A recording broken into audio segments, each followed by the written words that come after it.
13. Amanda was happy to give up her room to Maniac. It gave her an excuse to sleep with Hester and Lester every night.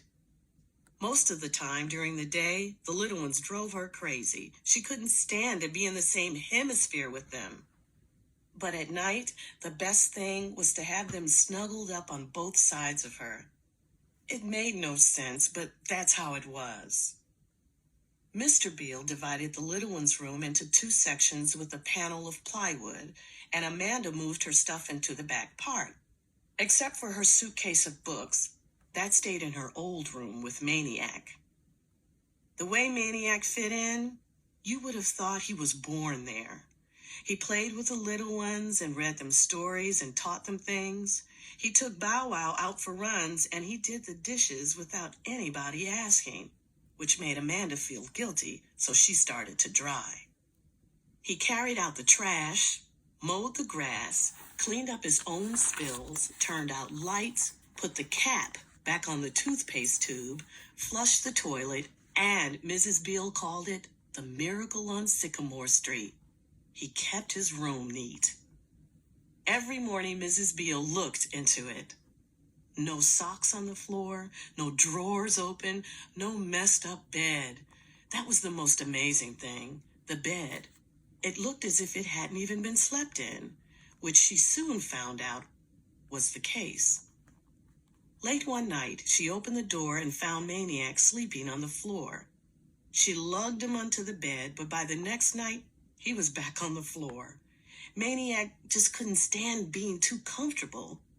Lying on a mattress gave him a weird feeling of slowly rising on a scoop of mashed potatoes. He was that way with chairs, too. If he had a choice, he usually sat on the floor. Other strange things happened in the house, such as the yellow bucket and sponge spent more time gathering dust in the cellar and less time in Mrs. Beale's hands.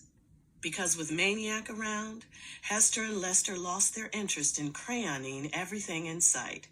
And therefore, sometimes for 15 minutes in a row, Mrs. Beale was seen doing something she hadn't done since the little ones were born. Nothing. Such as, Amanda started leaving her suitcase of books home. Such as, everybody's fingertips started to heal because Maniac took over the endless, thankless job of untying Hester and Lester's sneaker knots. Such as, Hester and Lester started to enjoy taking a bath, which was the solution to a very huge problem in the Beale household. Once upon a time, Hester and Lester loved to get a bath, as long as Amanda got one with them. It was a little crowded, especially when the little ones added their boats and floating dinosaurs, but it was fun and warm and yelpy and soapy. Then came the day when Amanda entered 4th grade, and she decided she was getting too old to tub it with her little brother and sister. They begged her and begged her, but she wouldn't get in.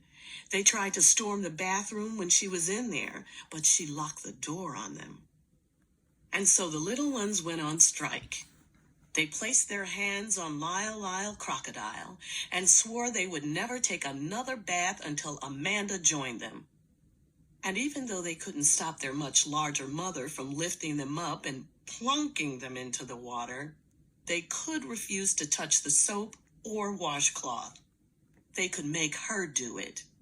And they could sit there all stiff with their chins down in their chests and their arms folded tightly and their legs clamped together.